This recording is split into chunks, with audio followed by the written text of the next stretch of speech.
Hello everyone. Now today we are going to start another chapter in unit number 5, and name of this chapter is Engineering Material and Heat Treatment of Steel. And this chapter is very important in basic mechanical engineering.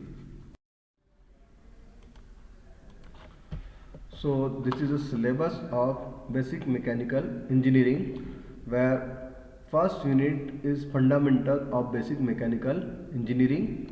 Second unit is covered by two chapters, pumps and IC engine. Third unit is refrigeration and air conditioning. Fourth unit is transmission of power. Now finally fifth unit, and fifth unit first chapter is primary manufacturing processes, and second chapter of fifth unit is engineering material and heat treatment of steel. So student, जैसे कि जो fifth unit का जो first chapter है हम already explain कर चुके हैं और इसको बहुत अच्छे से डिस्कस भी किया है. सो अब हमारा जो मेन फोकस है इस फिफ्थ यूनिट के सेकंड चैप्टर पर है, engineering materials and heat treatment of steel. और इसमें हमें कवर करना है introduction to various engineering material and their property. Now finally अब हम बात करते हैं engineering material. Engineering material actual में होता क्या है, तो उसको हमें यहाँ पर डिस्कस करना है. So engineering material are the substance used to make machine, tools, structure and all types of engineering product. Engineering material एक ऐसा सब्सटेंस होता है जिसका यूज़ हम मशीन को, टूल को या स्ट्रक्चर को या all types of engineering product को बनाने के लिए करते हैं. Every product around us like car, building, mobile phones, machines need the right material to work safety and efficiently. अगर हम बात करें हर एक प्रोडक्ट की, तो हमारे आसपास कई प्रोडक्ट होते हैं जैसे कि कार है, बिल्डिंग है, मोबाइल फ़ोन है, मशीनरीज है. अब इन सभी को बनाने के लिए एक राइट मटेरियल की ज़रूरत होती है. राइट मटेरियल की ज़रूरत क्यों होती है? ताकि वो सेफली और इफ़िशिएंटली तरीके से काम कर सके. सो अब हम बात करते हैं why do we study engineering material. हमें इंजीनियरिंग मटेरियल की स्टडी करना ही क्यों है? सो because every material has different property such as strength, hardness, weight, durability, heat resistance, corrosion resistance. ठीक है. So choose the right material is very important. अगर हम बात करें मैकेनिक डिफरेंट प्रॉपर्टीज़ की, तो हर एक मटेरियल में कुछ ना कुछ प्रॉपर्टी होती है जो उसको यूनिक बनाता है. तो प्रॉपर्टी क्या हो सकती है? जैसे मैंने अभी बात करी स्ट्रेंथ, तो उस मटेरियल में कितनी स्ट्रेंथ है, उस मटेरियल में कितनी हार्डनेस है, उसका वेट कितना है, ज़्यादा है या कम है, ड्यूरेबिलिटी कितने लंबे समय तक वो चल सकता है, कितना वो हीट को रेसिस्ट कर सके, कोरोजन रेसिस्टेंस मतलब वो कितना उसके उसमें जो भी कोरोजन होता है, कोरोजन एक केमिकल रिएक्शन होता है जो कि मेटल में होता है, तो उसको कितना रोक सके या रेसिस्ट कर सके. और सबसे इम्पॉर्टेंट चीज़ कि कौन सा मटेरियल किस समय कितना इम्पॉर्टेंट होता है, तो उस समय किस मटेरियल को चूज़ करना होता है. तो एग्जाम्पल की बात करें, we can not use plastic to make a car engine because it will melt, instead we use metal. तो स्वाभाविक है कि अगर हम किसी कार इंजन की बात करते हैं, तो आप जानते हो कि इंजन में क्या होता है कि जो फ्यूल एनर्जी है वो मैकेनिकल एनर्जी में कन्वर्ट होती है. कुल मिला के आपकी जो हीट एनर्जी है वही फाइनली मैकेनिकल एनर्जी में कन्वर्ट होती है. अब स्वाभाविक है कि अगर हम कार के जो इंजन है उसको अगर प्लास्टिक से बनाएं, तो स्वाभाविक है कि हीट एनर्जी के कारण तो वो मेल्ट हो सकता है. तो instead of plastic we use metal. तो उस समय हम किसका यूज़ करते हैं? मेटल का यूज़ करते हैं.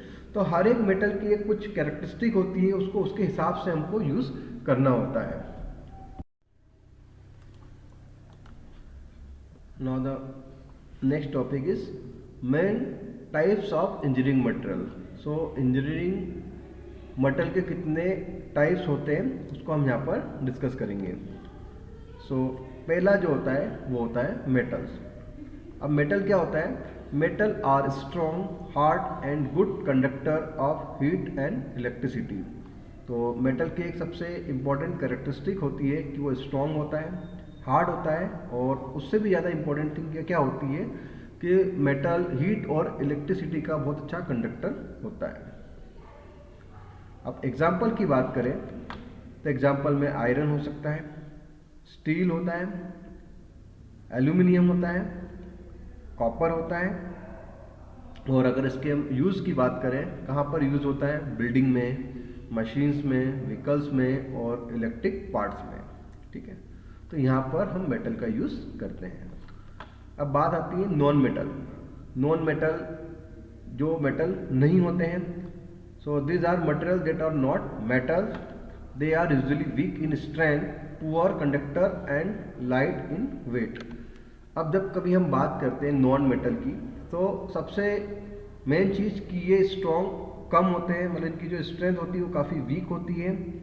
पुअर कंडक्टर, पुअर कंडक्टर का मतलब होता है इसमें इलेक्ट्रिसिटी और हीट का जो कंडक्टर होता है वो काफ़ी पुअर होता है। मतलब कुल मिला के इस तरह के मटेरियल में हीट का फ्लो नहीं होता है और करंट का भी फ्लो नहीं होता है। And light in weight, metal की तरह ये नॉन मेटल है, इनका जो वेट होता है वो थोड़ा सा लाइट या कम होता है। एग्जाम्पल की बात करें तो वुड, लकड़ी इसको हम बोलते हैं, रबर, प्लास्टिक, ग्लास। और अगर हम इसके यूज़ की बात करें तो ये मटेरियल जनरली कहाँ यूज़ होते हैं, packaging, insulation, household items. तो जैसे कि एग्जांपल मैं बात करूं कि ये आपका वायर होता है, तो वायर के अंदर जो मेटल होता है वो मेटल होता है कॉपर का, ठीक है, लेकिन उसके ऊपर जो इंसुलेशन होता है वो रबर का या प्लास्टिक का होता है। तो इस तरह हम बोल सकते हैं कि ये क्या है, नॉन मेटल है। और हाउस होल्ड आइटम, जितने भी घरों में जो आइटम यूज़ करते हैं वो भी नॉन मेटल होते हैं। अब नेक्स्ट है सिरामिक। सिरामिक क्या होता है, ये भी एक मटेरियल है। Ceramic are hard, brittle, heat resistant and good insulator. अगर हम सिरामिक मटेरियल की बात करें तो सिरामिक कैसा होता है, हार्ड होता है और ब्रिटल होता है। ब्रिटल का मतलब ये होता है कि ये मटेरियल की एक ऐसी प्रॉपर्टी होती है कि जब भी आप कोई फोर्स अप्लाई करोगे तो वो विदाउट एनी प्रायर इंडिकेशन में भी ब्रेक। हीट रेजिस्टेंट, स्वाभाविक है कि हीट को रेसिस्ट करने का काम सबसे ज़्यादा सिरामिक मटेरियल ही करते हैं। एंड गुड इंसुलेटर, इंसुलेटर का मतलब जहाँ पे हीट और मास दोनों का फ्लो नहीं होता है। और अगर हम इसके एग्जाम्पल की बात करें तो एग्जाम्पल में है आपका ग्लास, फिर आपका ब्रिक्स, फिर होता है आपका टाइल्स, फिर होता है आपका पोरेसिलेन। और अगर हम इसके यूजेस की बात करें कि सिरामिक का यूज़ हम कहाँ करते हैं, फर्नेस लाइनिंग। जब भी फर्नेस की बात करते हैं, इसको हम भट्टी बोलते हैं सामान्य भाषा में, तो भट्टी के अंदर हम जनरली ब्रिक्स का यूज़ करते हैं। तो ब्रिक्स भी क्या होता है, हीट रेजिस्टिंग मटेरियल होता है, तो वहाँ पर हम इसका यूज़ करते हैं। टाइल्स, लेग इक्विपमेंट और स्पार्क प्लग, तो ये कुछ इस तरह के मटेरियल होते हैं जहाँ पे हम उनको जिसमें मतलब यूज़ करते हैं तो वो किस मटेरियल के बने होते हैं, सिरामिक मटेरियल के बने होते हैं। स्पार्क प्लग को भी आप देख सकते हो, स्पार्क प्लग की जो बॉडी होती है, जो टॉप वाली बॉडी, वो भी सिरामिक की बनी होती है। नाउ नेक्स्ट है कंपोजिट। अब कंपोजिट क्या होता है, composite are made by combining two or more material to improve property. अब कंपोजिट कुछ इस तरह के मटेरियल होते हैं जो दो या दो से ज़्यादा मटेरियल से कंबाइन करके इनको बनाया जाता है। अब इसकी बात करते हैं एग्जांपल की, तो एग्जांपल में fibre glass, carbon fibre, reinforce concrete. और जब हम इसके यूजेस की बात करें तो ये जनरली कंपोजिट मटेरियल कहाँ पर यूज होते हैं, एयरक्राफ्ट, स्पोर्ट्स इक्विपमेंट, ब्रिजेस, ये वहाँ पर यूज होते हैं। अब पॉलीमर की बात करें तो पॉलीमर एक तरह से प्लास्टिक्स मटेरियल है, या एक तरह से इसको ऑर्गेनिक मटेरियल भी हम कह सकते हैं। So polymer are light, corrosion resistance and easy to shape. और इसका एग्जांपल है पीवीसी, पॉलीविनाइल क्लोराइड। तो ये जो मटेरियल होता है ये पॉलीमर में ही आता है। नायलॉन, रबर, टैफ्लॉन, और अगर इसके यूजेस की बात करें, पाइप्स बनाने में, टॉयज़ बनाने में, पैकेजिंग करने में, इंसुलेशन और house hold item. House hold item ऐसे आइटम जिसका हम घरों में यूज़ करते हैं, जैसे कि आपकी बकेट्स हुई, मग हुए, ये कुछ आइटम ऐसे होते हैं जहाँ पर हम पॉलीमर या प्लास्टिक का यूज़ करते हैं। नेक्स्ट है स्मार्ट मटेरियल। अब स्मार्ट मटेरियल क्या होते हैं, हम इसकी बात करते हैं। Smart material change their property when condition change. Smart material कुछ इस तरह के मटेरियल होते हैं, जब कंडीशन चेंज होती है तो उसकी प्रॉपर्टी को भी वो चेंज कर देता है। और एग्जांपल की हम बात करें इसके, शेप मेमोरी अलॉय, ठीक है, शेप मेमोरी अलॉय ये इसका बेस्ट एग्जांपल है। उसके साथ पीजो इलेक्ट्रिक मटेरियल, ये भी इसका एग्जांपल है। और बात करें इसके यूजेस की, तो सेंसर बनाने के लिए, मेडिकल डिवाइसेस के लिए और ख़ास करके रोबोटिक के इक्विपमेंट बनाने के लिए हम स्मार्ट मटेरियल का यूज़ करते हैं। Advance material. एडवांस मटेरियल क्या होता है, These are high performance material used in modern technology। ये हाई परफॉर्मेंस मटेरियल होते हैं और इसका हम जो यूज़ करते हैं वो मॉडर्न टेक्नोलॉजी में करते हैं। अब अगर इसके एग्जांपल की बात करें, नैनो मटेरियल। नैनो मटेरियल इसका बेस्ट एग्जांपल है एडवांस मटेरियल का। Bio materials, super conductors. और अगर हम इसके यूजेस की बात करें तो इलेक्ट्रॉनिक्स, मेडिकल, इम्प्लांट और एरोस्पेस, इस तरह के चीज़ों में हम एडवांस मटेरियल का यूज़ करते हैं। खास करके इलेक्ट्रॉनिक्स इक्विपमेंट और एरोस्पेस में हम एडवांस मटेरियल का यूज़ करते हैं। अब बात करते हैं फेरस मेटल्स एंड अलॉय। अब फेरस मेटल्स क्या होते हैं और उनके अलॉय क्या होते हैं, इनको यहाँ पर हम डिस्कस करते हैं। बात करते हैं ferrous metal. Ferrous metal are those metal contain iron, जिसको हम सिंबल Fe से रिप्रेजेंट करते हैं एज देयर मेन एलिमेंट। तो फेरस मेटल कुछ इस तरह के मेटल्स होते हैं जहाँ पर मेन कंटेंट जो होता है वो आयरन होता है। They are strong, tough and magnetic.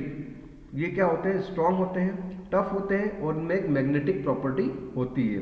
But many of them rust easily, but ये रस्ट बहुत जल्दी हो जाते हैं, मतलब जल्दी खराब हो जाते हैं। अब बात करते हैं पहला cast iron. Cast iron is an iron carbon alloy with 2 से 4% कार्बन। मतलब कास्ट आयरन एक ऐसा आयरन कार्बन अलॉय है जिसमें 2 से लेकर 4% क्या होता है, कार्बन होता है। और सबसे इंपॉर्टेंट चीज, it is hard and brittle. ये हार्ड तो होते ही हैं और उसके साथ साथ में ये ब्रिटल भी होते हैं।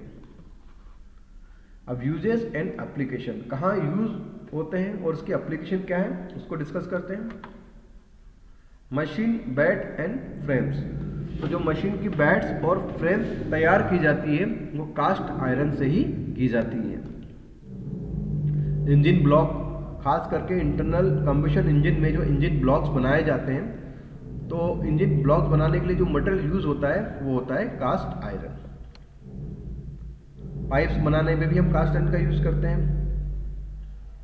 कुकवेयर, कुकवेयर का मतलब होता है जो घरेलू सामान, जैसे कि पैन, तवा, जैसे रोटी बनाने के लिए तवा और गर्म करने के लिए जो बर्तन होता है वहाँ पर हम कास्ट आयरन का ही यूज करते हैं। Main whole cover, main whole covers के लिए भी हम मेन होल कवर जो बनाते हैं वो भी कास्ट आयरन का ही होता है। अब बात करते हैं रोट आयरन। रोट आयरन क्या होता है, pure iron with very little carbon. एक ऐसा प्योर आयरन होता है जिसमें कार्बन कंटेंट बहुत कम होते हैं और वो कंटेंट कितना होता है 0.02%। It is soft and ductile. ये ऐसा आयरन होता है जो कि सॉफ्ट होता है और डक्टाइल होता है। ठीक है। यूजेस एंड एप्लीकेशन, अगर इसके यूज और एप्लीकेशन की हम बात करें तो डेकोरेटिव गेट्स एंड ग्रिल्स।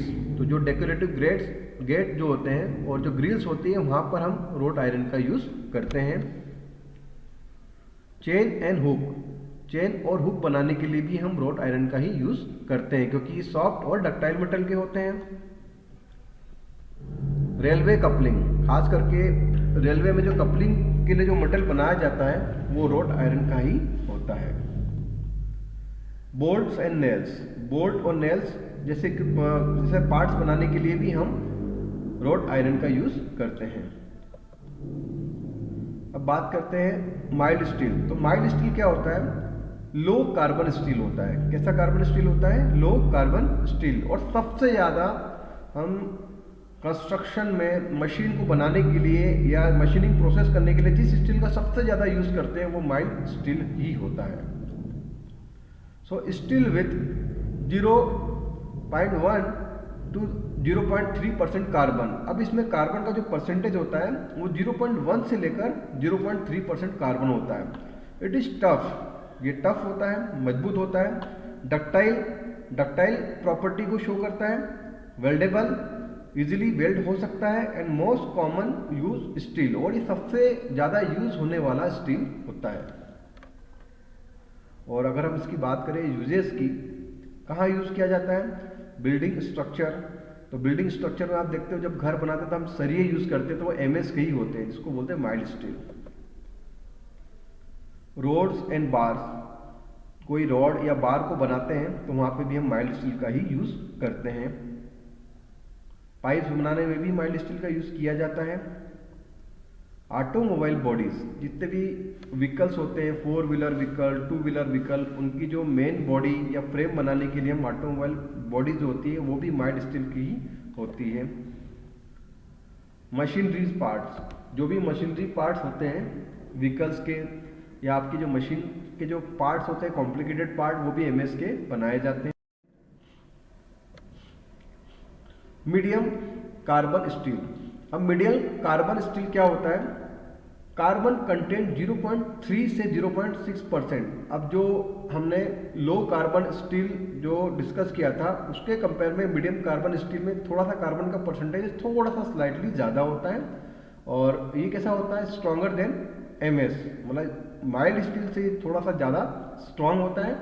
उसके यूजेस की बात करें, रेलवे ट्रैक, जो रेलवे के ट्रैक होते हैं वो मीडियम कार्बन स्टील के बनाए जाते हैं।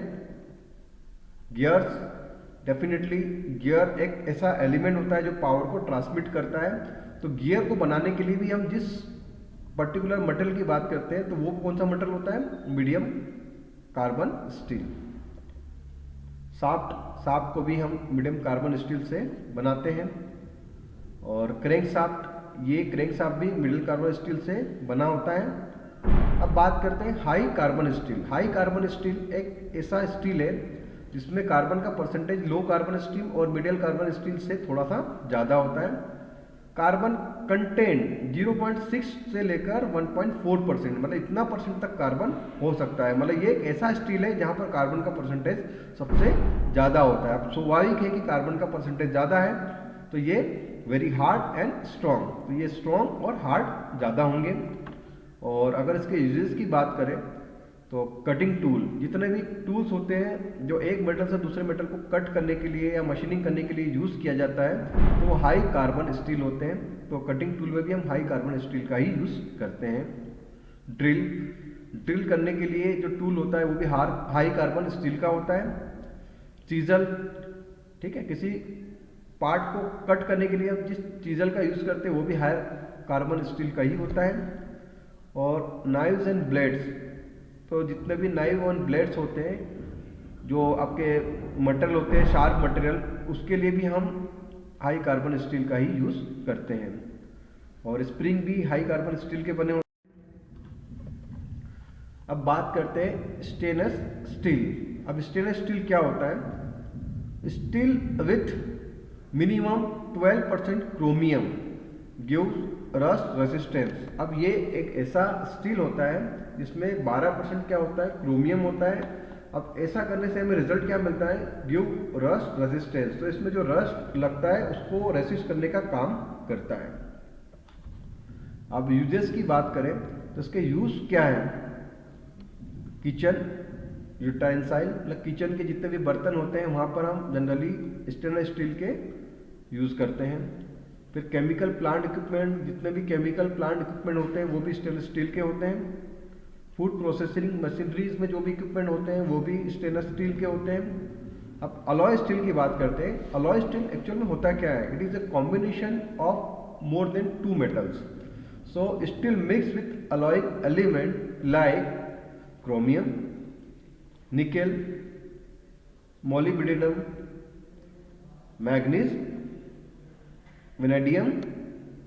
और अगर हम इसके यूजेस की बात करें, जैसे इससे मैंने पहले बताया कि कुछ स्टील ऐसे होते हैं जिनमें इन पर्टिकुलर मेटल का कंपोजिशन होता है, तो इसको हम अलॉय स्टील बोलेंगे। अलॉय स्टील का मतलब होता है mixing metals with steel. Clear? और यूजेस की बात करें तो हाई स्ट्रेंथ मशीनिंग पार्ट, ऐसे मशीन पार्ट जिसकी स्ट्रेंथ बहुत ज़्यादा हाई होते हैं, उसको हम अलॉय स्टील से बनाते हैं। गियर, बियरिंग्स, ये भी आपके अलॉय स्टील से बनते हैं। फिर टरबाइन ब्लेड्स, तो टरबाइन पर जो ब्लेड्स होती है वो भी अलॉय स्टील की होती है। कार एक्सल, कार के जो एक्सल होते हैं वो भी अलॉय स्टील के होते हैं। और सबसे इंपॉर्टेंट चीज़ एयरक्राफ्ट पार्ट्स, तो जितने भी एयरक्राफ्ट पार्ट्स होते हैं वो भी अलॉय स्टील के बने होते हैं। अब होता है टूल स्टील। टूल स्टील क्या होते हैं? High carbon steel with alloying element for hardness and wear resistance. अगर हम बात करें हाई कार्बन स्टील, और हाई कार्बन स्टील को पर्टिकुलर किसी अलॉइंग एलिमेंट के साथ बनाया जाता है, तो उसको बनाने का मेन हमारा पर्पस क्या होता है? Hardness and wear resistance. तो कुछ इस तरह के जो स्टील होते हैं उसे हम टूल स्टील बोलते हैं। अब इसके यूजेस की बात करें, डाइज बनाने में, पंचेस बनाने में, कटिंग टूल बनाने में, सबसे इंपॉर्टेंट कटिंग टूल्स बनाने में हम टूल स्टील का यूज करते हैं। मोल्ड्स बनाने में भी टूल स्टील का यूज किया जाता है। अब होता है सिलिकॉन स्टील। अब सिलिकॉन स्टील क्या होता है? Steel containing silicon 1 to 4%। अब ऐसा स्टील जिसमें सिलिकॉन का जो परसेंटेज होता है 1 से लेकर 4% तक होता है, और use for excellent magnetic property. ये कुछ इस तरह का स्टील होता है जिसकी जो मैग्नेटिक प्रॉपर्टी होती है वो काफ़ी अच्छी होती है कंपेरेटिवली दूसरे कुछ अलॉइंग स्टील से। अब इसकी बात करते हैं यूजेस की। ट्रांसफार्मर बनाने के लिए हम सिलिकॉन स्टील का यूज करते हैं। मोटर बनाने में, इलेक्ट्रिकल कोर्स बनाने में भी हम सिलिकॉन स्टील का यूज करते हैं। अब आता है नॉन फेरस मेटल। अभी तक हमने इससे पहले जो बात करी थी वो फेरस मेटल की बात करी थी। अब हम बात करते हैं non ferrous metal. Non ferrous metal जिसमें आयरन नहीं होता है। सो these are metal that don't contain iron। तो ऐसे मेटल जिसमें आयरन का कुछ भी कंटेंट नहीं होता है। They are light weight, corrosion resistance, non magnetic and easy to shape. ये कुछ इस तरह के मटेरियल होते हैं जिनका वेट बिल्कुल लाइट होता है और कोरोजन रेजिस्टेंस होता है, ये कोरोजन को भी रेजिस्ट करते हैं। नॉन मैग्नेटिक, इसमें मैग्नेटिक प्रॉपर्टी नहीं होती है। और सबसे इंपॉर्टेंट चीज़ है इजी टू शेप, किसी भी शेप में इजीली तरीके से ढल जाते हैं। एल्यूमिनियम सबसे बेस्ट एग्जांपल है इसका, aluminium. Property very light, good corrosive resistant, good conductor. Aluminium एक अच्छा कंडक्टर भी होता है क्योंकि इसमें इलेक्ट्रिसिटी और हीट का फ्लो बहुत आसानी से हो जाता है। और हम बात करते हैं इसके यूजेस की। एयरक्राफ्ट बॉडी, तो जितने भी एयरक्राफ्ट बॉडीज होती है वहाँ पर हम कुछ मेटल में एल्यूमिनियम का भी यूज़ करते हैं। कार पार्ट्स, तो कार के कुछ पार्ट्स में भी हम एल्यूमिनियम का यूज़ करते हैं। विंडो फ्रेम में भी हम एल्यूमिनियम का यूज़ करते हैं। और यूटेंसाइल्स, जो घरेलू बर्तन होते हैं हमारे, जो हम घर में यूज़ करते हैं, वो भी एल्यूमिनियम के बने होते हैं। इलेक्ट्रिक वायर्स, तो जितनी भी इलेक्ट्रिसिटी वायर्स हैं उसके अंदर जो मेटल यूज़ होता है वो भी एल्यूमिनियम का। Now next is copper. Copper भी एक नॉन फेरस मेटल होता है। इसमें अगर प्रॉपर्टी की बात करें, best electrical conductor after silver. जैसे कि हम जानते हैं इलेक्ट्रिक कंडक्टर का सबसे बेस्ट एग्जांपल होता है सिल्वर। तो सिल्वर के बाद जो सबसे ज़्यादा इलेक्ट्रिक कंडक्टर होता है तो वो होता है आपका कॉपर। कोरोसिव रेसिस्टेंस, स्वाभाविक है कि ये कोरोजन को रेसिस्ट करता है। अब यूजेस की बात करें, इलेक्ट्रिकल वायर, जो इलेक्ट्रिकल वायर सबसे ज़्यादा बने होते हैं वो किस मेटल के बने होते हैं? कॉपर के बने होते हैं। मोटर एंड जनरेटर बनाने के लिए भी हम कॉपर का यूज़ करते हैं। प्लम्बिंग पाइप्स, जितने भी पाइप्स होते हैं प्लम्बिंग पाइप्स वो कॉपर के बने होते हैं। रेफ्रिजरेशन ट्यूब्स, अब रेफ्रिजरेटर के अंदर जो रेफ्रिजरेशन प्रोसेस करने के लिए छोटे छोटे ट्यूब्स होते हैं वो भी कॉपर के बने होते हैं। अब जिंक, जिंक भी बहुत इंपॉर्टेंट मटेरियल होता है नॉन फेरस के फॉर्म में देखें तो।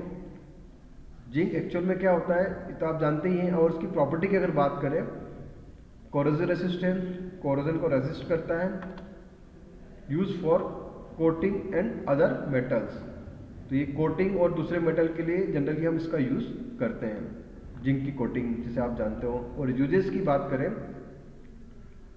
गैल्वेनाइजिंग स्टील, तो गैल्वेनाइजिंग स्टील में जनरली हम इसका यूज करते हैं। बैटरीज, जितनी भी बैटरीज बनती है वो जिंक की मेटल की बनाई जाती है। डाई कास्टिंग कंपोनेंट, तो जितने भी डाई कास्टिंग कंपोनेंट होते हैं उसमें भी हम जिंक का यूज करते हैं। अब बात आती है टीन। टीन क्या होता है ये तो आपको पता ही है। अब उसकी प्रॉपर्टी की बात करते हैं।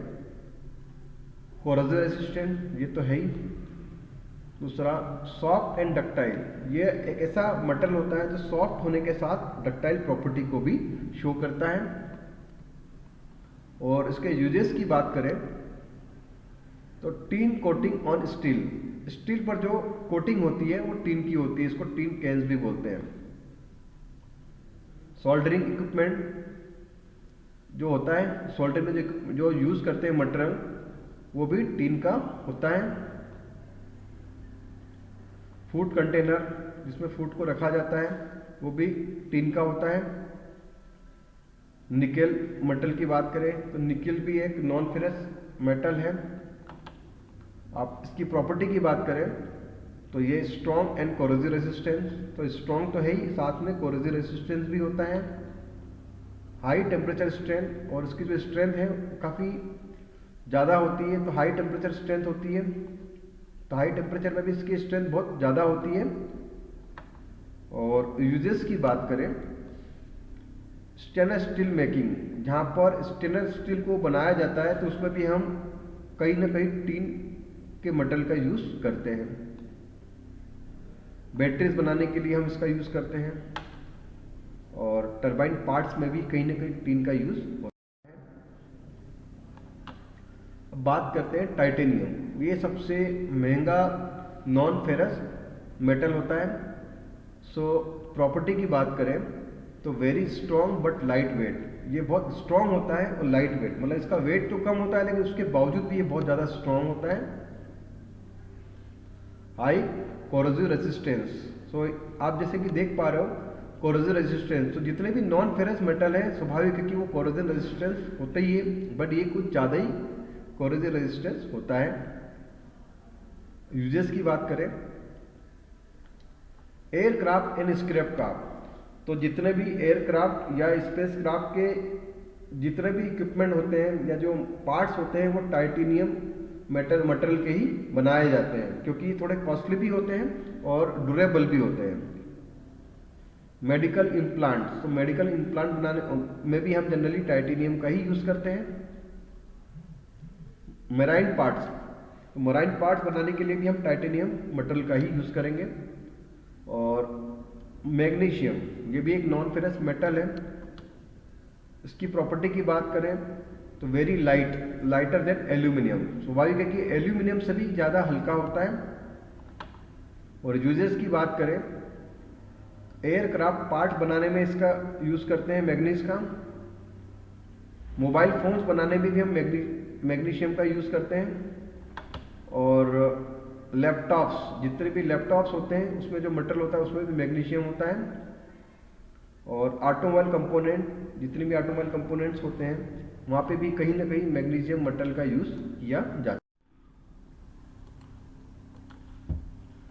अब हम बात करते हैं नॉन फेरस अलॉय। तो इससे पहले नॉन फेरस क्या होता है? नॉन फेरस ऐसे मटेरियल या मेटल होते हैं जिसमें आयरन का परसेंटेज बिल्कुल नहीं होता है। अब हम बात करते हैं अलॉय। तो नॉन फेरस अलॉय का मतलब होता है दो या दो से ज़्यादा नॉन फेरस मेटल के कॉम्बिनेशन से हम नॉन फेरस अलॉय को बनाते हैं। सो यहाँ पे आप देख रहे हो फर्स्ट जो मटेरियल है ब्रॉन्ज। अब ब्रॉन्ज किसका मटेरियल होता है? ब्रॉन्ज होता है कॉपर और टिन के कॉम्बिनेशन से मिलकर बनाया जाता है। और इसकी प्रॉपर्टी की बात करें, काफ़ी हार्ड होता है और कोरोसिव रेजिस्टेंस होता है। और यूजेस की बात करें, बियरिंग बनाने में इसका यूज होता है, बूस्टर्स बनाने में भी इसका यूज होता है, इलेक्ट्रिकल पार्ट्स बनाने में भी हम ब्रॉन्ज मेटल का यूज करते हैं। और बात होती है ब्रॉस, तो ब्रॉस भी क्या होता है? दो मेटल से मिलकर बना होता है। कौन कौन से मटेरियल? कॉपर और जिंक।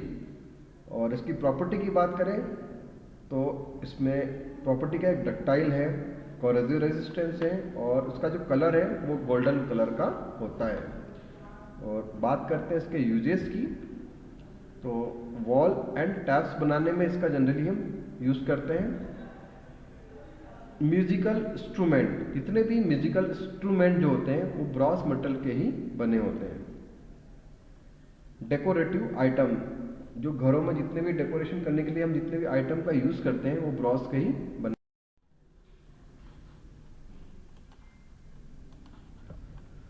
बात करते हैं अब मोनेल। तो मोनेल किसका कॉम्बिनेशन होता है? निकल एंड कॉपर। सो इसकी प्रॉपर्टी की बात करें, वेरी कोरोसिव रेजिस्टेंस, ये कोरोजन को रेसिस्ट करता है। और सबसे इंपॉर्टेंट चीज़ के यूजेस, अगर हम बात करें इसके यूजेस के, तो मोनेल का हम स्टीम टरबाइन की जो ब्लेड्स होती है वो मोनेल मेटल की बनी होती है, क्योंकि वो भी क्या करती है? हीट को रेसिस्ट करती है। सो यहाँ पे हम देख सकते हैं मराइन पार्ट्स, तो मराइन पार्ट जितने भी होते हैं वो मोनेल मेटल के होते हैं। फिर आपका केमिकल इक्विपमेंट वो भी मोनेल मेटल के ही बनाए जाते हैं। अब बात होती है निक्रोम। निक्रोम का मतलब होता है निकिल और क्रोमियम का कॉम्बिनेशन। तो ये कुछ ऐसे मेटल होते हैं। प्रॉपर्टी, हाई इलेक्ट्रिकल रेजिस्टेंस, तो इलेक्ट्रिक करंट को बहुत ज़्यादा तरीके से रेसिस्ट करता है। और यूजेस की बात करें, हीटिंग एलिमेंट, टोस्टर, हीटर, तो ये कुछ हीटिंग एलिमेंट्स होते हैं जो निक्रोम के बनाए जाते हैं। अब बात करते हैं हम property of engineering material. So student, ये जो टॉपिक है प्रॉपर्टी ऑफ इंजीनियरिंग मटेरियल, ये आपके लिए बहुत इंपॉर्टेंट टॉपिक है इस चैप्टर का। अब इंजीनियरिंग मटेरियल की क्या प्रॉपर्टी हो सकती है उसको हम वन बाय वन डीप में डिस्कस करेंगे। Engineering material have different property that help us decide where and how to use them. This property tell us how a material behave under different condition. अगर हम बात करें engineering material की, तो engineering material की कई different property हो सकती है और वो प्रॉपर्टी आपको डिसाइड करने में हेल्प करती है कि कौन से मटेरियल का कब और कहाँ यूज किया जा सके। And this property tell us, ये प्रॉपर्टी हमें बताती है कि how a material behave under different condition, तो किस कंडीशन में कौन सा मटेरियल कब बिहेव करेगा। तो इसको हम डिस्कस करते हैं। फिजिकल प्रॉपर्टी, स्वाभाविक है कि मटेरियल की एक फिजिकल प्रॉपर्टी भी होती है। अब फिजिकल प्रॉपर्टी की अगर बात करें, they describe the physical nature of material, तो ये कुछ इस तरह की प्रॉपर्टी होती है जो मटेरियल के फिजिकल नेचर को शो करता है। तो स्टार्टिंग बात करें डेंसिटी। डेंसिटी क्या होती है? मास पर यूनिट वॉल्यूम। मास पर यूनिट वॉल्यूम कहलाता है आपका density. So how heavy material is, मतलब इसका कितनी डेंसिटी है वो डिसाइड करता है कि मटेरियल कितना हैवी है या कितना लाइट है, वो डेंसिटी पर भी डिपेंड करता है। बात होती है मेल्टिंग पॉइंट। मेल्टिंग पॉइंट का मतलब ये है कि किसी मेटल को जब आप हीटअप करते हो तो पर्टिकुलर कितने टेम्परेचर के बाद वो उस फेज को चेंज कर देता है, मतलब सॉलिड से लिक्विड फेज में आ जाता है। सो temperature at which the material melt, किस टेम्परेचर पर मटेरियल आपका मेल्ट हो जाता है वो उसका मेल्टिंग पॉइंट कहलाता है। तो ये भी एक फिजिकल प्रॉपर्टी होती है मटेरियल की। कंडक्टिविटी, तो इससे पहले मैं ऑलरेडी बहुत कुछ बता चुका हूँ कंडक्टिविटी के बारे में। कंडक्टिविटी का मतलब होता है हीट और इलेक्ट्रिसिटी का फ्लो इजीली होना। सो एबिलिटी टू कंडक्ट हीट और इलेक्ट्रिसिटी, तो कॉपर कंडक्ट वेल। तो कॉपर की बात करें तो कॉपर में कोई ऐसी प्रॉपर्टी होती है कि जहाँ पर वो हीट और इलेक्ट्रिसिटी का इजीली तरीके से फ्लो कर सकता है, और रबर डज नॉट, रबर में इलेक्ट्रिसिटी का फ्लो नहीं होता है, तो उसको हम कंडक्टर नहीं बोलते हैं। तो कंडक्टिविटी का मतलब जहाँ पर इलेक्ट्रिसिटी या हीट का फ्लो बहुत तेज़ी से होता है, तो वो कुछ एग्जाम्पल जैसे कॉपर होता है, और सबसे ज़्यादा जो हीट की कंडक्टिविटी का एग्जाम्पल हम सिल्वर को भी मान सकते हैं। तो सिल्वर में भी इलेक्ट्रिसिटी और हीट दोनों का फ्लो आसानी से हो जाता है। थर्मल एक्सपांशन, थर्मल एक्सपांशन का मतलब होता है कि जब किसी मेटल को आप हीटअप करते हो तो उसकी मतलब उसकी मॉलिक्यूल्स में कितना चेंज आता है, मतलब उसकी लेंथ में कितना चेंज आता है। जैसे कि अगर आप किसी मेटल को हीट करते हैं तो उसकी लेंथ में इंक्रीमेंट होता है, एक्सपांशन होता है। So how much a metal expand when heated, जब भी किसी मेटल को आप हीट करते हो तो वो कितना एक्सपांड होता है, वो प्रॉपर्टी कहलाती है उसकी थर्मल एक्सपांशन। अब होती है केमिकल प्रॉपर्टी। तो फिजिकल प्रॉपर्टी के बाद अगर हम बात करें केमिकल प्रॉपर्टी की, तो केमिकल प्रॉपर्टी क्या होती है?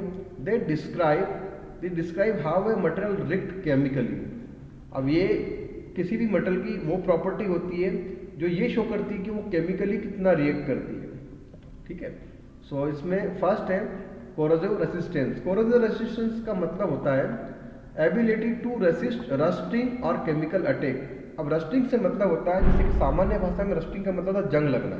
खास करके जो मेटल्स होते हैं इनमें ये प्रॉब्लम होती है, कास्ट आयरन का हुआ या स्टील का हुआ, तो ये कुछ ऐसे मेटल होता है कि पानी लगने के कारण या ऑक्सीडाइजेशन होने के कारण उसमें समय के साथ रस्टिंग होना स्टार्ट हो जाता है। तो कोरोसिव रेसिस्टेंस का मतलब कि मेटल की वो प्रॉपर्टी कि वो रस्ट को कितना रेसिस्ट कर सके, ऐसी ability. Example stainless steel resist rust. अब जो स्टेनलेस स्टील होता है वो ज़्यादा रस्ट को रेसिस्ट कर सकता है। ऑक्सीडाइजेशन, ऑक्सीडाइजेशन का मतलब होता है reaction with oxygen at high temperature. जब किसी मेटल को आप हाई टेम्परेचर पर हीटअप करते हो तो उसमें इन्वायरमेंट की जो ऑक्सीजन होती है उसके साथ कितना रिएक्शन करता है, तो ये प्रॉपर्टी कहलाती है ऑक्सीडेशन।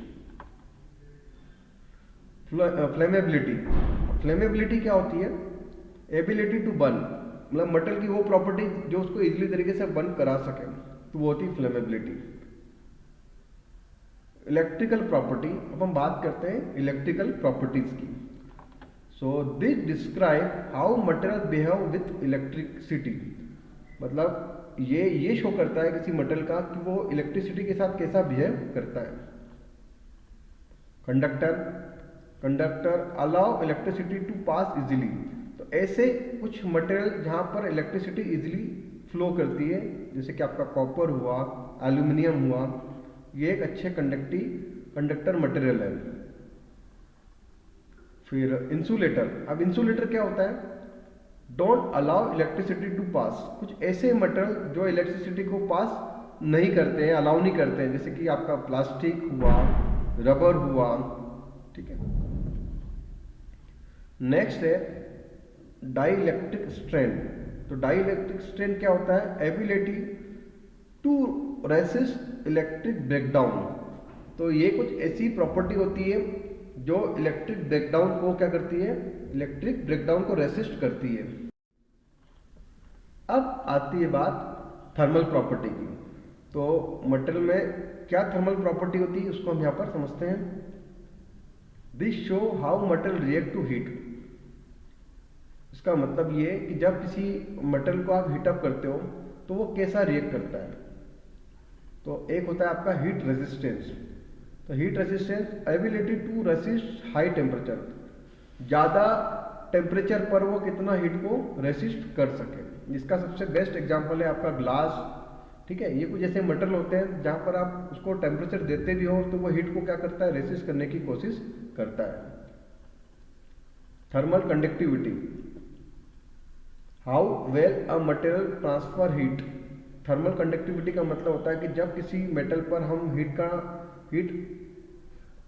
हीट देते हैं तो वो कितना हीट को ट्रांसफर करता है, तो वो उसकी थर्मल कंडक्टिविटी को शो करता है। स्पेसिफिक हीट, स्पेसिफिक हीट के बारे में तो आपको पता ही है। How much heat a material can store, कितनी हीट को वो स्टोर कर सकता है। ठीक है, तो स्पेसिफिक हीट को तो वैसे और भी तरीके से हम समझा सकते हैं थर्मोडायनामिक की तरीके से, कि किसी भी मास किलोग्राम ऑफ सब्सटेंस का जो भी मटेरियल होता है उसको हीट करने में 1 डिग्री टेम्परेचर बढ़ाने के लिए कितनी हीट की आवश्यकता होती है उसको भी हम स्पेसिफिक हीट कहते हैं। तो यहाँ से भी समझ सकते हैं कि how much heat a material can store, कितनी हीट को वो स्टोर कर सकता है, तो ये इसकी स्पेसिफिक हीट कहलाती है। Magnetic property this describe how material behave in a magnetic field. Magnetic property किसी मटेरियल की वो प्रॉपर्टी होती है जो बिहेव करती है कि मैग्नेटिक फील्ड में वो किस तरह से वो रिएक्ट करती है। तो मैग्नेटिक मटेरियल का मतलब होता है आयरन और स्टील, ये कुछ इस तरह के मटेरियल होते हैं जब इन दोनों के बीच में मतलब जैसे अगर किसी मैग्नेट को पास में ले आते हैं ये उसको अट्रैक्ट करेंगे, तो ये उसकी प्रॉपर्टी को शो करता है आयरन और स्टील। तो आयरन और स्टील क्या होता है, मैग्नेटिक मटेरियल होते हैं। Non magnetic material like copper, aluminium, अगर मैग्नेटिक को कॉपर और एल्यूमिनियम के पास ले जाओगे तो इसमें कोई भी फर्क या कोई भी बिहेव नहीं होगा।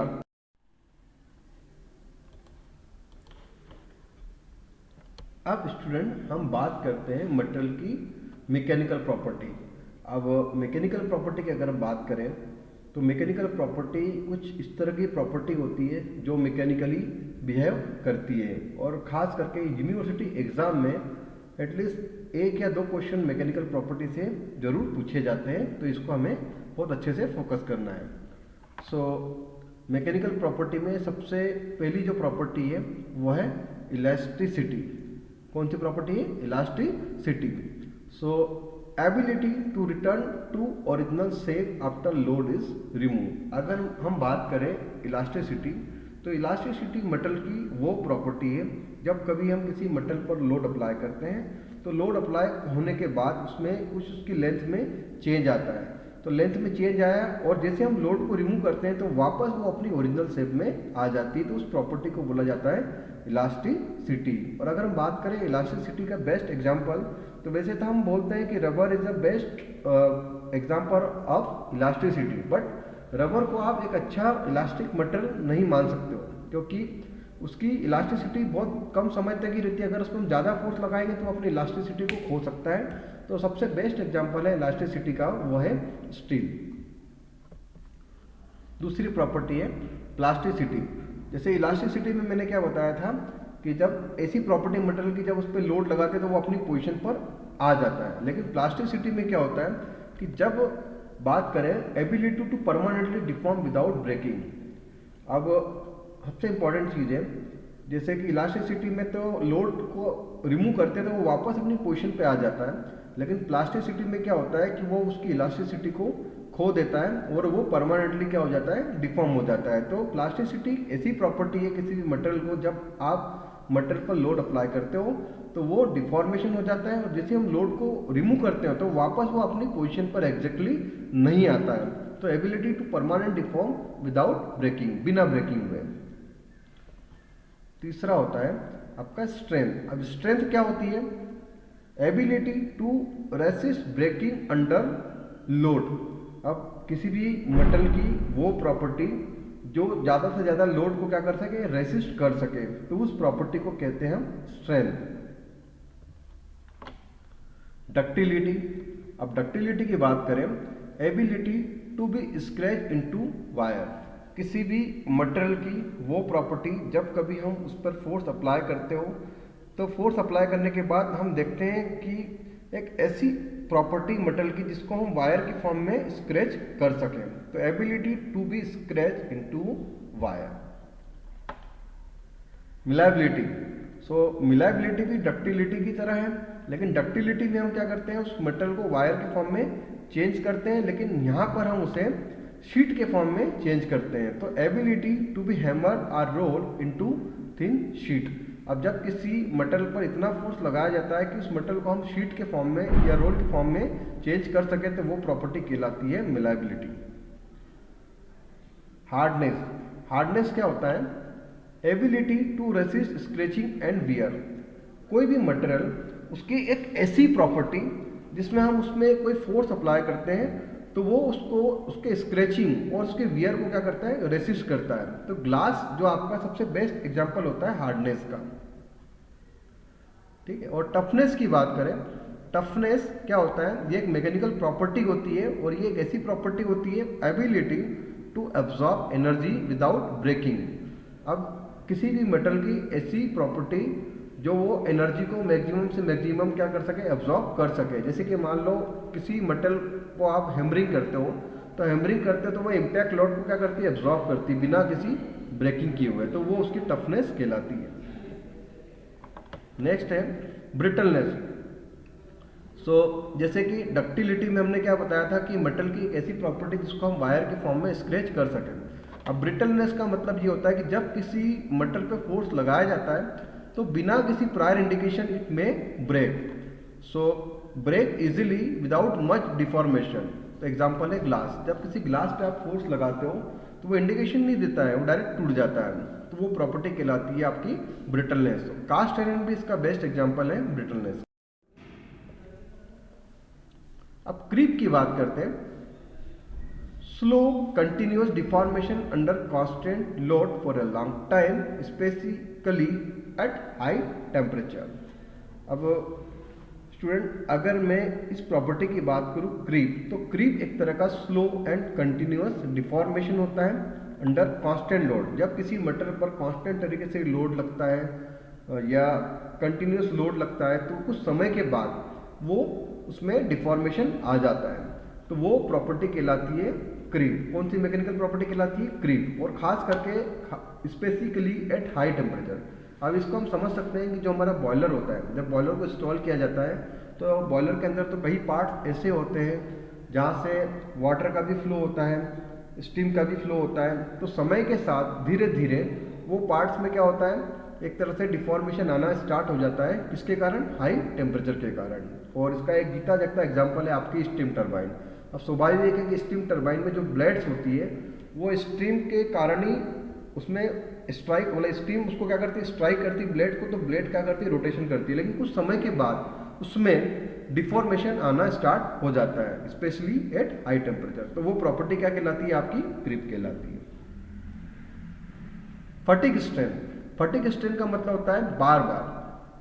Ability to resist repeatedly or cycling load. किसी भी मटेरियल पर बार बार अगेन एंड अगेन आप लोड अप्लाई करते हो तो वो उसको कितना रेसिस्ट कर सके, ठीक है। तो ये प्रॉपर्टी क्या कहलाती है, फटीग स्ट्रेंथ। स्टिफनेस, इसको हम रिजिडिटी बोलते हैं।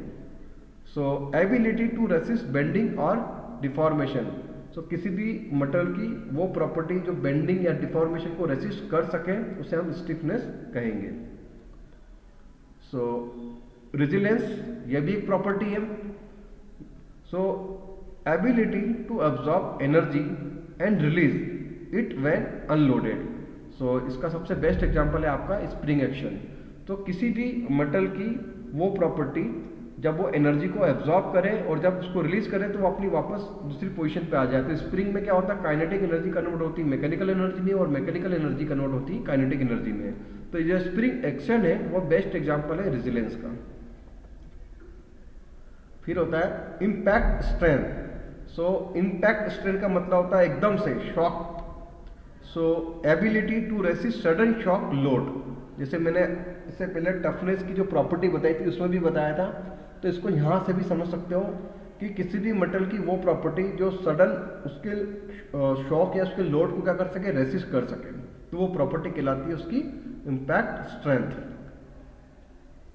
Wear resistance. Wear resistance ability to resist surface removal due to friction. स्वाभाविक है कि जब किन्हीं मशीन एलिमेंट में जब फ्रिक्शन होता है तो फ्रिक्शन होने के कारण उसमें सरफेस उसमें से रिमूव भी हो सकती है। तो ऐसी प्रॉपर्टी या ऐसी एबिलिटी मटेरियल की to resist surface removal due to friction, तो फ्रिक्शन के कारण भी वो क्या करे, सरफेस को रिमूव ना करे, तो ऐसी प्रॉपर्टी होती है वो होती है वियर रेजिस्टेंस, जो वियर को रेसिस्ट कर सके। और लास्ट प्रॉपर्टी है मशीन एबिलिटी। मशीन एबिलिटी का मतलब होता है कि वो मटेरियल को रिमूव कर सके। तो how easily a material can be cut, drill और shape using machine. Machinability की अगर बात करें तो मशीन एबिलिटी किसी भी मेटल की वो प्रॉपर्टी है जहाँ पर उसको हम इजीली तरीके से कट कर सकें, ड्रिल कर सकें, या उसको पर्टिकुलर जिस शेप में हम लाना चाहें मशीन से उस शेप में हम उसको डाल सकें, तो वो ऐसी प्रॉपर्टी होती है, उसको बोलोगे machine ability. In short machine ability को अगर आप समझना चाहो तो लेथ मशीन में आप जब टर्निंग ऑपरेशन करते हो तो टर्निंग ऑपरेशन में टूल और वर्कपीस के बीच में कांटेक्ट हो तो आप देखना उसमें चीप फॉर्म होती है, तो वो मशीनिंग एबिलिटी, क्योंकि इजीली तरीके से मेटल को क्या कर सके, कट कर सके, ट्रिम कर सके, तो वो एबिलिटी होती है मशीन एबिलिटी। तो उम्मीद करता हूँ कि मैकेनिकल प्रॉपर्टी आपको अच्छे से यहाँ पर समझ में आ गई हो। Now most important topic in this chapter is heat treatment of steel। अब स्टील में हीट ट्रीटमेंट की जो प्रोसेस करते हैं उसको हम यहाँ पर स्टडी करते हैं। हीट ट्रीटमेंट क्या होता है? Heat treatment is a process in which steel is heated. Steel में हीट ट्रीटमेंट क्या होता है कि हीट ट्रीटमेंट एक ऐसी प्रोसेस होती है जहाँ पर स्टील को हीटअप किया जाता है, held at a certain temperature, और सर्टेन टेम्परेचर पर इसको होल्ड करके रखा जाता है, and then cooled in a control way, और उसको इस तरह कंट्रोल वे में रूम टेम्परेचर पर लाया जाता है टू चेंज इट्स प्रॉपर्टी, ताकि उसकी प्रॉपर्टी में चेंज लाया जा सके या उसकी मीटरोलॉजिकल प्रॉपर्टी में चेंज कर सके, like a hardness, strength, ductility और टफनेस। तो इस कुछ तरह की प्रॉपर्टी में चेंज लाया जा सके, तो इसलिए हमें हीट ट्रीटमेंट करना होता है स्टील पर। हीट ट्रीटमेंट एक ऐसी प्रोसेस है जहाँ पर स्टील को हीट किया जाता है, टेम्परेचर कुछ समय के लिए होल्ड किया जाता है, एंड देन रूम टेम्परेचर पर लाया जा सकता है ताकि यहाँ पर उसकी प्रॉपर्टी में आप चेंज ला सके। Why heat treatment is need? Heat treatment की जरूरत पड़ी ही क्यों है? Heat treatment is done to increase hardness, उसकी हार्डनेस को बढ़ाने के लिए, इंप्रूव स्ट्रेंथ, स्ट्रेंथ को इंप्रूव करने के लिए, इंप्रूव डक्टिलिटी, डक्टिलिटी को इंप्रूव करने के लिए, रिमूव इंटरनल स्ट्रेस, उसकी इंटरनल स्ट्रेस को रिमूव करने के लिए, इंप्रूव मशीनेबिलिटी, मशीनेबिलिटी की प्रॉपर्टी को इंप्रूव करने के लिए, और make high tough, make steel tough. Make steel tough का मतलब उसको और ज्यादा मजबूत बनाने के लिए, किसको? स्टील को। चेंज ग्रेन स्ट्रक्चर, उसके ग्रेन स्ट्रक्चर में चेंजेस लाने के लिए और उसकी मेट्रोलॉजिकल प्रॉपर्टी में चेंज लाने के लिए। Now stages of heat treatment. अब हीट ट्रीटमेंट की कौन कौन से स्टेजेस हैं उसको यहां पर हम डिस्कस करेंगे। Heat treatment of steel generally involve 3 main stages. Heat treatment जो स्टील की जो हीट ट्रीटमेंट करते हैं वो 3 स्टेज में इन्वॉल्व होती है। फर्स्ट स्टेज है हीटिंग। हीटिंग का मतलब होता है टेम्परेचर को राइज करना। व्हाट हैपन, क्या होता है? Steel is heated to a specific temperature. जब हम स्टील को पर्टिकुलर किसी स्पेसिफिक टेम्परेचर पे हीटअप करते हैं जिसको बोला जाता है क्रिटिकल टेम्परेचर। की points, heating must be slow and uniform. अब जब किसी स्टील को जब आप हीटअप करते हो तो वो क्या होना चाहिए? स्लो होना चाहिए और एक यूनिफॉर्म तरीके से उसको हीटअप कर सके। प्रिवेंट थर्मल क्रैक्स, और उसमें होने वाली जो थर्मल क्रैक्स हैं उसको भी बचा सकें। The required temperature depend on carbon content, और ये जो रिक्वायर्ड टेम्परेचर है ये डिपेंड करता है कि स्टील में कार्बन का कंटेंट कितना है। पर्पस, अब इसका मेन पर्पस क्या है उसको हम समझते हैं। To change the internal structure like a micro structure of steel. अब इसका मेन पर्पस ये है कि हम जब भी हीटअप करते हैं तो उसकी मेट्रोलॉजिकल प्रॉपर्टी में हम कितना चेंज ला सकें। प्रिपेयर स्टील फॉर ट्रांसफॉर्मेशन, और स्टील को प्रिपेयर कर सके ट्रांसफॉर्मेशन करने के लिए। दूसरा होता है शॉकिंग, जिसको बोला जाता है होल्डिंग एट दैट टेम्परेचर। मतलब पर्टिकुलर स्टील को आप गर्म तो करते हो और साथ साथ में उस टेम्परेचर को कितना मेंटेन करते हो, होल्ड करके रखते हो, तो उसको बोला जाता है शॉकिंग। व्हाट हैपन, क्या होता है? Steel is kept at the required temperature for some time. अब जब स्टील को आप गर्म करते हो स्लोली और यूनिफॉर्म तरीके से, तो कुछ समय तक उसको रखा जाता है उस टेम्परेचर पर। Soaking time depends on size of the part, part का साइज कितना बड़ा है या कितना छोटा है उस पर भी डिपेंड करता है। केमिकल कंपोजिशन, उसके केमिकल कंपोजिशन पे भी डिपेंड करता है। और पर्पस की बात करें, to allow heat to distribute uniformly. अब हीट को जो अलाउ करना होता है यूनिफॉर्मली डिस्ट्रीब्यूट करना होता है। To complete the transformation of structure, उसके ट्रांसफॉर्मेशन स्ट्रक्चर को कंप्लीट करने के लिए। और सबसे इंपॉर्टेंट जो लास्ट स्टेज होती है उसको बोला जाता है कूलिंग, इसको बोलते हैं लोअरिंग टेम्परेचर। या जब किसी स्टील को गर्म करते हो तो पहली स्टेज होती है, उसके बाद जो उसको होल्ड करके रखते हो वो दूसरी स्टेज होती है, और जो लास्ट स्टेज होती है उसको रूम टेम्परेचर पे लाया जाता है, उसको बोलते हैं कूलिंग। सो व्हाट हैपन, क्या होता है जब steel is cooled by different method depending on required property. अब हम उसको किस तरह कूल करते हैं वो मेथड डिपेंड करती है उसकी प्रॉपर्टी पर, ठीक है, रिक्वायर्ड प्रॉपर्टी पर।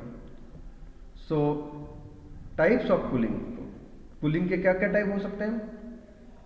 स्लो कूलिंग, जिसको बोलते हैं सॉफ्ट एनिलिंग। स्लो कूलिंग का मतलब बहुत स्लोली इसको कूल किया जाता है, इसको हम सॉफ्ट कूलिंग बोलते हैं या एनिलिंग प्रोसेस बोलते हैं। एयर कूलिंग, मॉडरेट हार्डनेस, जिसको बोलते हैं नॉर्मलाइजिंग। तो एयर कूलिंग का मतलब नॉर्मल तरीके से उसको एटमॉस्फेरिक एयर में कूल किया जाता है या रूम टेम्परेचर पे लाया जाता है। रैपिड कूलिंग या क्विंचिंग। रैपिड कूलिंग या क्विंचिंग का मतलब होता है वेरी हार्ड, मतलब एकदम से उसको बहुत ज़्यादा हार्ड किया जाता है। जैसे कि मान लो किसी मेटल को आप गर्म करते हो, गर्म करने के बाद जिस शेप में उसको ढालना हो आप वो प्रोसेस करते हो, देन उसके बाद उसको क्विंच किया जाता है किसी वाटर टब में या किसी ऑयल टब में, तो उस प्रोसेस को क्विंचिंग या रैपिड कूलिंग कहते हैं। तो इससे रिजल्ट क्या होता है कि वो काफ़ी हार्ड हो जाता है, तो इस प्रोसेस को हार्डनिंग भी कहा जाता है। कूलिंग, रिड्यूस ब्रिटलनेस, तो वो होता है टेम्परिंग।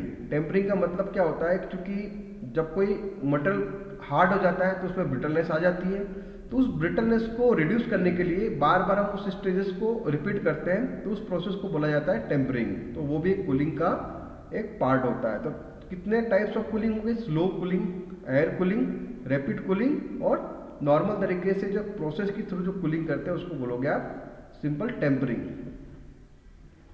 अब पर्पस, इसका मेन पर्पस क्या है, to obtain the final mechanical property, और जो प्रॉपर्टी हम चाहते हैं उसको लाने के लिए। और वो प्रॉपर्टी क्या हो सकती है, क्या हम हार्डनेस चाहते हैं, क्या हम स्ट्रेंथ चाहते हैं, क्या हम टफनेस चाहते हैं या कुछ और, ठीक है। तो उम्मीद करता हूँ कि ये 3 स्टेजेस हैं आपको हीट ट्रीटमेंट की वो समझ में आ गई। अब स्टूडेंट बात करते हैं main heat treatment processes of steel. अब स्टील की जो मेन हीट ट्रीटमेंट प्रोसेस होती है उसको हम डिस्कस करते हैं वन बाय वन। सबसे पहले बात करते हैं हम एनिलिंग। ये एक सबसे इम्पॉर्टेंट प्रोसेस होती है हीट ट्रीटमेंट की। इसमें मटेरियल को बिल्कुल सॉफ्ट बनाया जाता है और उसके ग्रेन साइज या उसके मेट्रोलॉजिकल प्रॉपर्टी में चेंज लाया जाता है।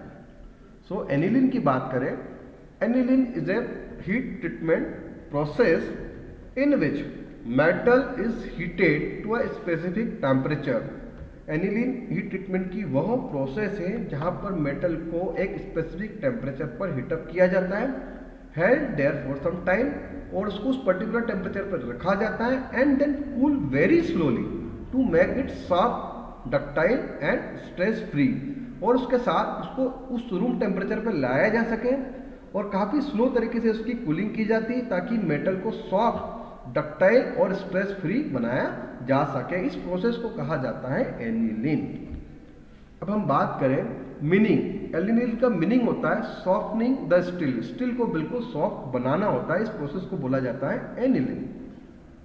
अब स्टेप की बात करें, स्टील को हीट किया जाता है तो heat steel above critical temperature. Steel को इस स्पेसिफिक टेम्परेचर या क्रिटिकल टेम्परेचर के अबव हीटअप किया जाता है। दूसरा, होल्ड करा जाता है, इसको हम शॉकिंग स्टेज बोलते हैं। Then cool very slowly in furnace. अब सबसे इंपॉर्टेंट चीज़, जैसे कि देखो ये सेंटेंस लिखा है वेरी स्लोली इन फर्नेस।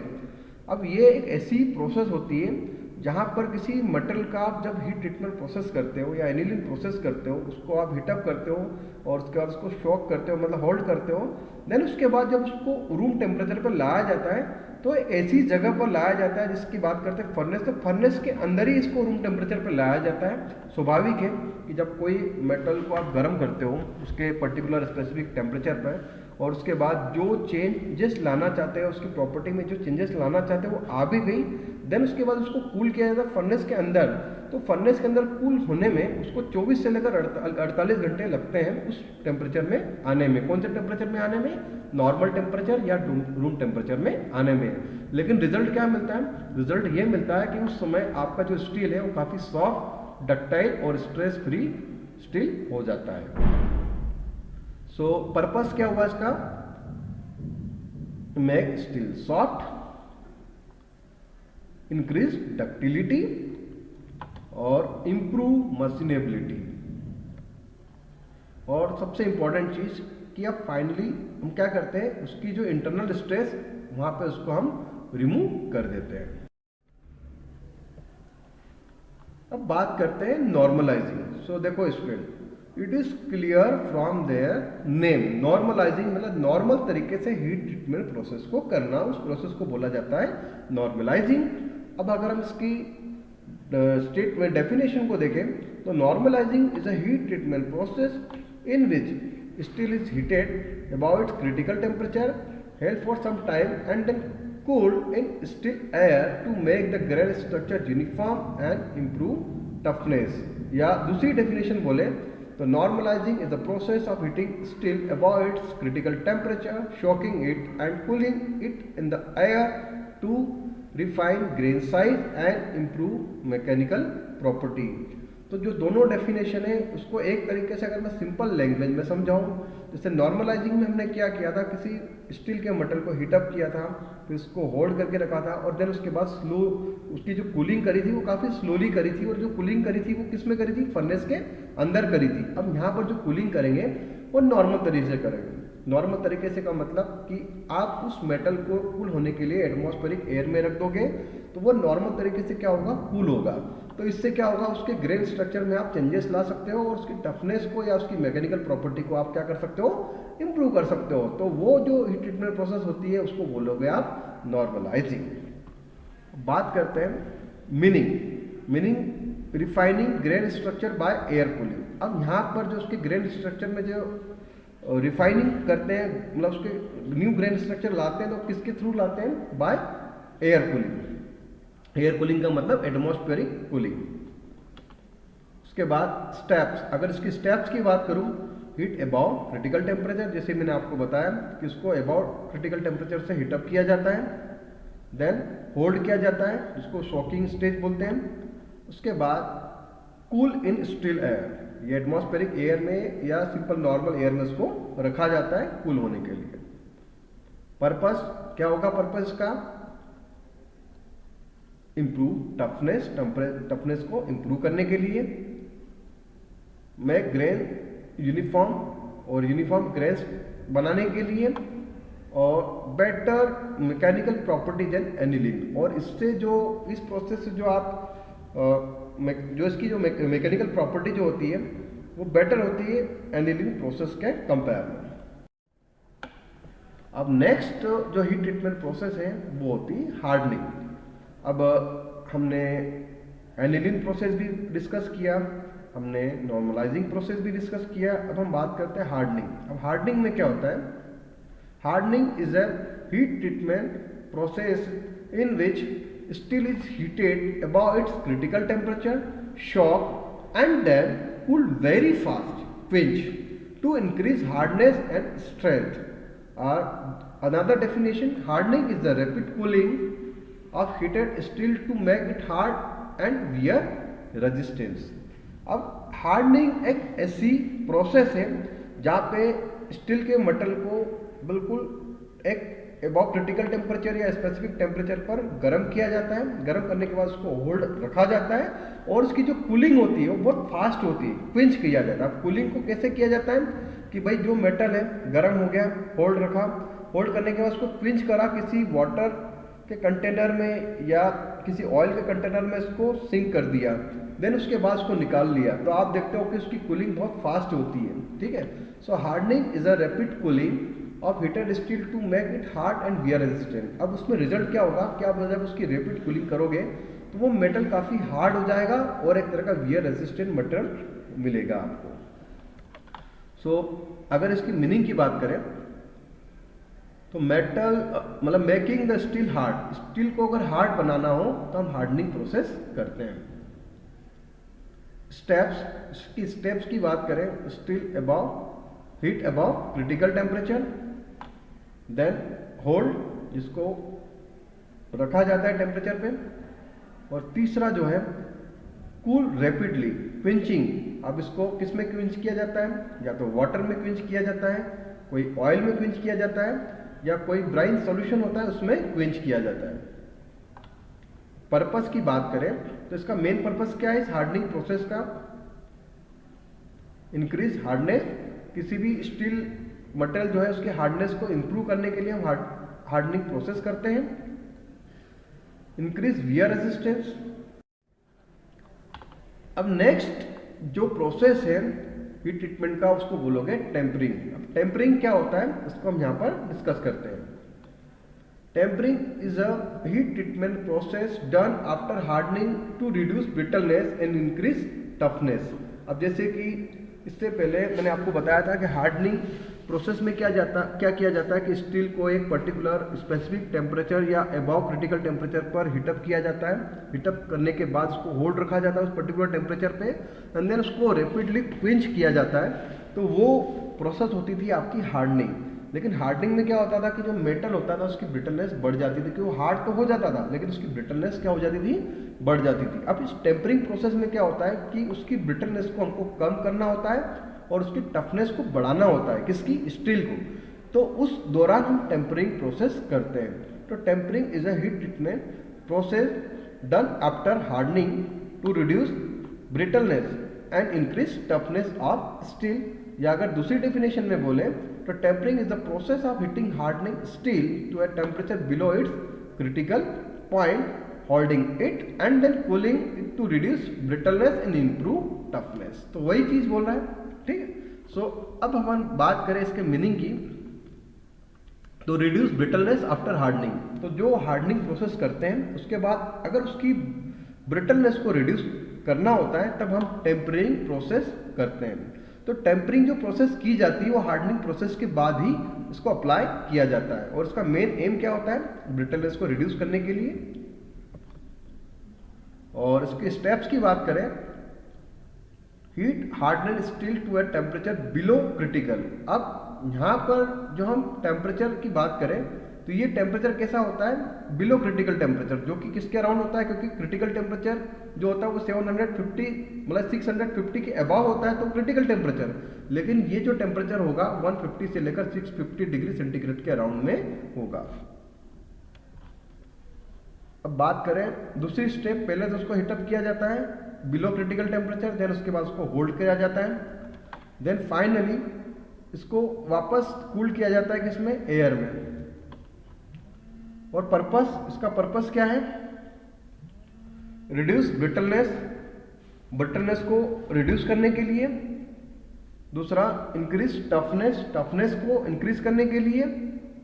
और मेक स्टील यूजेबल, और स्टील को उस तरह बनाया जाए ताकि उसको हम उसका यूज प्रॉपर तरीके से कर सकें। और tempering is always done after hardening. तो सबसे इंपॉर्टेंट चीज कि ये जो प्रोसेस होती है वो हार्डनिंग प्रोसेस के बाद में ही होती है। Now the next heat treatment process is case hardening. Sometimes we call as surface hardening. अब केस हार्डनिंग या सरफेस हार्डनिंग क्या होता है इसको हम यहाँ पर डिस्कस करते हैं। So case hardening is a heat treatment process in which the outer surface of the steel is made hard while the inner core remains soft and tough. Only the outer surface become hard, inside surface remain soft. So मैं आपको बताना चाहता हूँ इस process के बारे में कि केस हार्डनिंग एक ऐसी हीट ट्रीटमेंट प्रोसेस है जहाँ पर स्टील का जो आउटर सरफेस है उसको हार्ड रखा जाता है या हार्ड बनाया जाता है, बल्कि जो इसका इनर कोन है उसको सॉफ्ट और टफ रखा जाता है।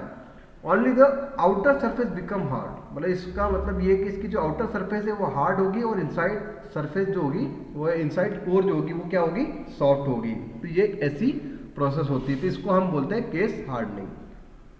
अब इसके टाइप्स होते हैं केस हार्डनिंग के। तो एक होता है कार्बोराइजिंग, दूसरा होता है नाइट्राइडिंग, और तीसरा होता है साइनाइडिंग, फ्लेम हार्डनिंग और इंडक्शन हार्डनिंग। तो ये कुछ इसके टाइप्स होते हैं। अब इसकी अगर पर्पस की बात करें तो क्या पर्पस होता है केस हार्डनिंग करने का? हार्ड सरफेस और वियर रेजिस्टेंस। अगर इसका सरफेस हार्ड है देन उसके बाद मेन जो चीज़ होता है वो पर्पस होता है वो वियर को क्या कर सके, रेजिस्टेंस, कि ज़्यादा वियर ना हो तो उसको रेजिस्ट कर सके। दूसरा होता है सॉफ्ट कोर, और सॉफ्ट कोर बनाने का मेन काम क्या होता है कि वो टफ हो सके। तो दो ही पर्पस होता है कि जो आउटर सरफेस होती है उसको हार्ड बनाया जाता है और जो इनर कोन होता है उसको सॉफ्ट रखा जाता है। तो हार्ड सरफेस मतलब वियर रेजिस्टेंस, और कोर और सॉफ्ट कोर का मतलब होता है जो इनर कोर अगर उसकी सॉफ्ट है तो उसका मतलब वो टफनेस है। Now stress relieving. अब स्ट्रेस रिलीविंग ये भी एक हीट ट्रीटमेंट प्रोसेस है। So stress relieving is a heat treatment process used to remove internal stress from a metal without changing its structure or hardness. तो ये heat treatment की ऐसी process है जहाँ पर उसकी इंटरनल स्ट्रेस को रिमूव किया जाता है बिना किसी स्ट्रक्चर और उसके हार्डनेस को चेंज किए बिना। सो अगर हम बात करें मीनिंग, तो मीनिंग क्या है इसका? Remove internal stress. यहाँ पर इंटरनल स्ट्रेस को क्या किया जाता है? रिमूव किया जाता है। Steps: heat below critical temperature. अब यहाँ पर जो स्टील को जो हीट किया जाता है वो टेम्परेचर, क्रिटिकल टेम्परेचर से क्या होता है, बिलो होता है। फिर उसको कूल किया जाता है एयर में, और उसका जो मेन पर्पस है वो ये है improve dimensional accuracy, dimension accuracy को इम्प्रूव करने के लिए, और फिर रिड्यूस चांसेस ऑफ क्रैकिंग, जो क्रैकिंग की जो चांसेस है उसको रिड्यूस करने। सो स्टूडेंट, अब हम बात करते हैं RTU question for unit number 5। सो इस तरह हमने यूनिट नंबर 5 को फाइनली कंप्लीट कर लिया है। अब इस यूनिट की कुछ प्रीवियस ईयर के क्वेश्चंस हैं जो बेटर प्रिपरेशन के लिए आपको बेनिफिट करेंगे। तो ये कुछ क्वेश्चंस हैं। Question number 1, explain the various pattern allowances used in foundry, जो कि 2019-2022 में पूछा गया है। इस तरह से कुछ क्वेश्चंस हैं जो प्रीवियस ईयर के क्वेश्चंस हैं। Explain the various engineering material property, describe the procedure of making green sand mould with the help of sketches, right short notes on extrusion, rolling, drawing extrusion, what is the purpose of providing pattern allowances, explain the difference between forward and backward extrusion, explain describable property of molding sand, describe a different operation forging process, explain brazing process in briefly, and why alloy elements are added to steel, name any 3 alloying element in their effect when they are added in steel। ये कुछ questions हैं। और इसके next page पर ये कुछ questions है, question number 11 से लेकर क्वेश्चन नंबर 30 तक। तो ये कुछ ऐसे क्वेश्चन हैं जो आपकी यूनिवर्सिटी एग्जाम की बेटर प्रिपरेशन के लिए बेनिफिट करेंगे। तो उम्मीद करता हूँ कि ये यूनिट आप लोगों को बहुत अच्छे से समझ में आई होगी। Thank you very much.